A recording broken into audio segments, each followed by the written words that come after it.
morning, this is Brandon from Browns International, and today we're going to try something slightly different. So we're doing a little bit of a longer form content, and today we're going to take you through, essentially we're launching the Princess V50 Shakira, which is in a shed in Son Bogarellas, which is not too far from Port Adriano.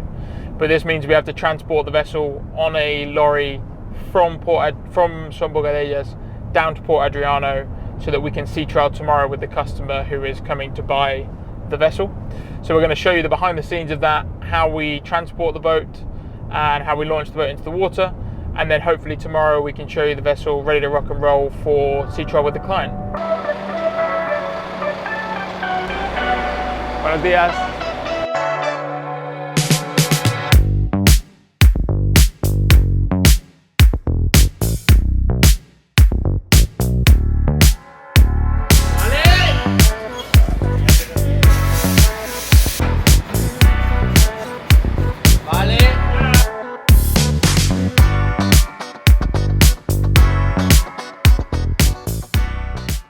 So here we are. As you can see, the Princess V50 Shakira has now been lifted onto the truck, ready to be transported down to Port Adriano.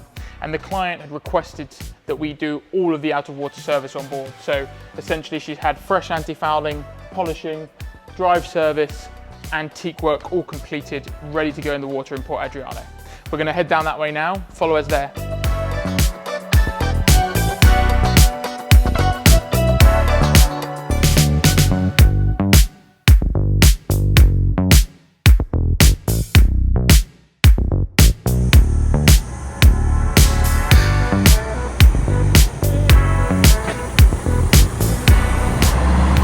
So here we are in Port Adriano. We've just arrived down here now. And as you can see behind me, the Princess V50 is being transported over to the hoist, where she'll be deposited in the water, ready to be tested for tomorrow's sea trial.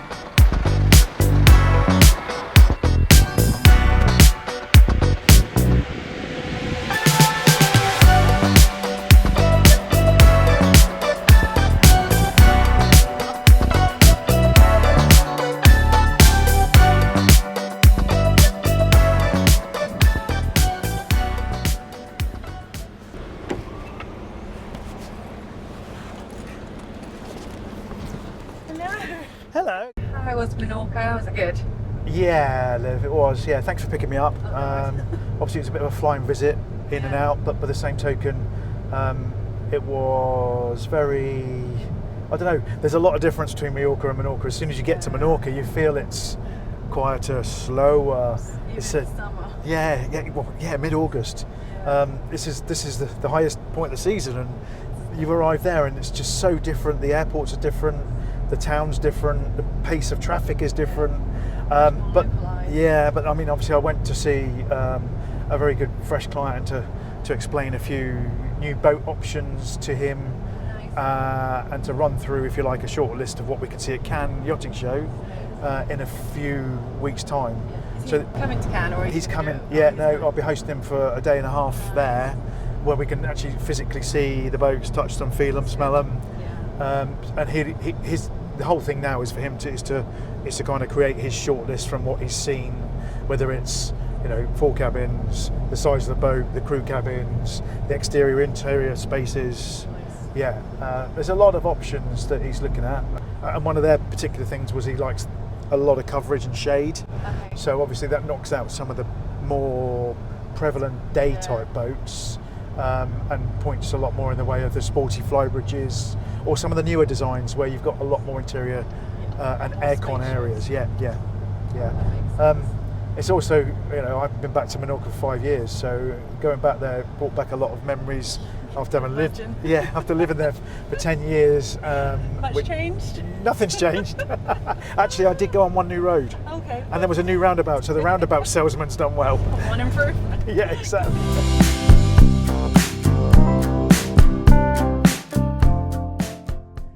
Okay, so now we're going to go back to Port Adriano, where we lifted the boat in yesterday after it's been prepared in the shed for a few weeks. And today we're going to do the sea trial with the client. It's kind of like an acceptance sea trial to make sure he's happy with everything before we go to the next stages of the sales process, which is quite exciting. And yeah, so we're gonna check the boat now, check to make sure that everything's all clean and ready for him, and then head out about 12. So yeah, not long to go.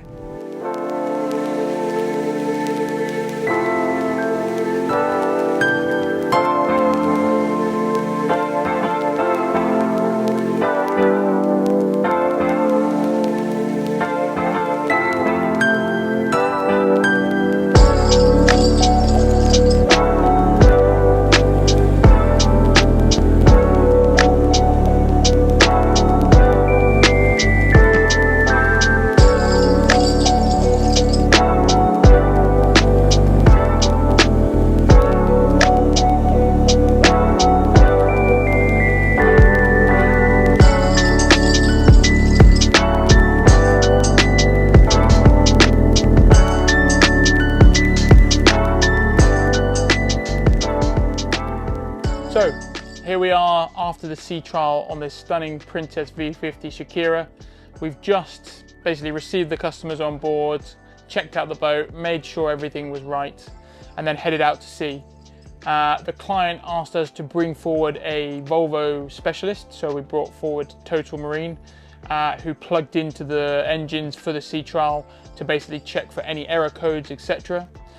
We did actually have a brief error code which turned out to be a faulty sensor, which we rapidly rectified on the sea trial. And then we basically ran the boat at full speed for a period of time and brought it down through the rev ranges to ensure that everything was operating at optimum. We also tested the stabilization system, and as we had a very chilled out day, which you'll see on some of the footage in terms of flat water, we made some of our own wake to make sure that we got the true feeling of the gyro stabilizer operating. And yeah, in the end, clients have just left. Everyone's super happy. Couple of very small bullet points that we need to rectify for them to come and pick it up on Friday. But aside from that, very happy and content with the boat they've just purchased. So on our podcast, we called it the Yacht Show because, well, obviously it's a show and we talk about yachts and everything within the industry. So kind of, and then also there are things called obviously boat shows, yacht shows. So we thought it was quite fitting. And in this show, we've been going over like the episodes have had kind of different themes each one. So talking about buying, selling, things that clients should need to know before either of these processes. We've had some guest experts on from we've had kind of yachting startups on board. We've had some finance people. We've got a family office coming on soon, so that's quite exciting. So yeah, there's many different topics that we want to cover, and slowly. So now we started in February, we're now on episode 9. We're trying to do 1 to 2 episodes a month just to see how much, well, not to see how much, but to get as much information across to the viewers as possible. But obviously trying to fit that in with our usual work and stuff as well can be, yeah, it's quite a squeeze to get it all in. But we try and make it work as often as possible. And to do that, in our office, we've made like a little mini podcast studio at the back. So we've painted the wall, got the acoustic or the soundproof kind of boards up, and then our photographer comes, and George, he sets up for the studio with all the lights and the microphones, and yeah, it's quite a little mini professional setup. It's quite proud of it, which is nice. Yeah, so episode 9 today, and with episode 10, I think we're actually going to do virtually, so it'll be our first virtual one, because the thing we're finding with the studio is that even though it's really nice, it's almost a little bit limiting because we live in Menorca and a lot of industry people aren't always here, or a lot are, but obviously some aren't. So it's harder to get some guests on board, so we're going to try and start doing them virtually as well to kind of make our reach further with the guests that we can get on board, and in a quicker time frame as well. And we are nearly at the studio now, about 2 minutes away, so you'll see the setup soon and meet George as well. So much stuff.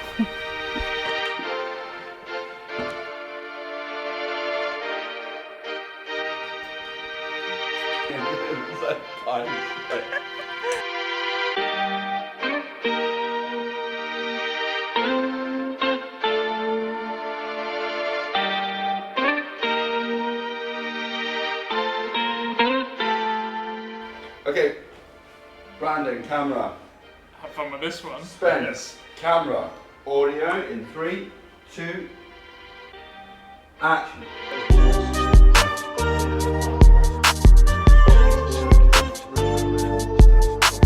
Because they offer, again, the big deck space.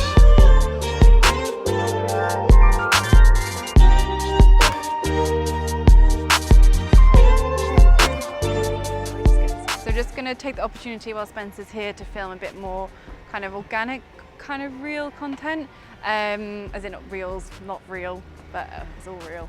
And kind of use it as an opportunity for him to kind of explain different categories of some of the boats that we've got. So we're just going to film 2 different reels, one more about day boats, so we're on the day boat pontoon in Adriano, and then we're going to film another reel on what we've got kind of sub 70 foot in the flybridge range as well. So now you're going to see a bit of the behind the scenes of us filming that, and probably a lot of bloopers. Right, I'm just going to turn it on and off again. Okay, off. 3, 2, 1, go. Ah, my goodness, I can remember my first time here was 2001, and I took a Superhawk 40, a Sunseeker Superhawk 40 from here to Menorca. And I remember that boat made such an impression on me because it was Trimax drives, high power, a fantastic boat to drive, and we went from basically from here to Menorca, to Mahon and Menorca, the other side of the east, from the west to the east, so to speak, in less than 3 hours. And it was flat calm, dolphins, it was the whole experience. So yeah, it's got a really sweet memory in my head. Amazing. Yeah.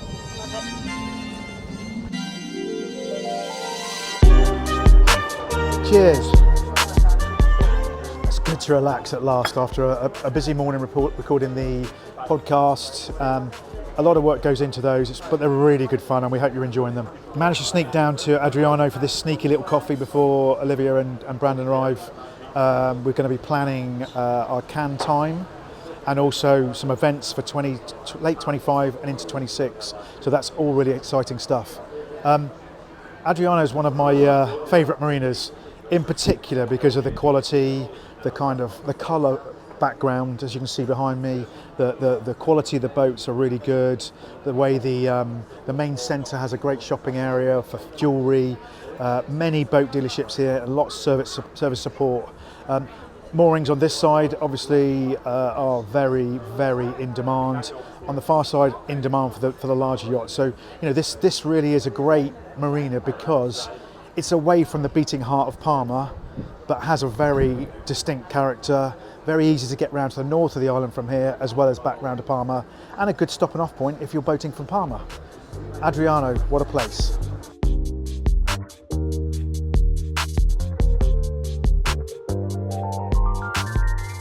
We hope you've enjoyed this type of content. It's something a bit new for us, but we're hoping to bring a bit more of it to the table and making sure it's nice and exciting for you guys going forward. Let us know if you like it, let us know what we can make better and change, and we'll see you on the next one.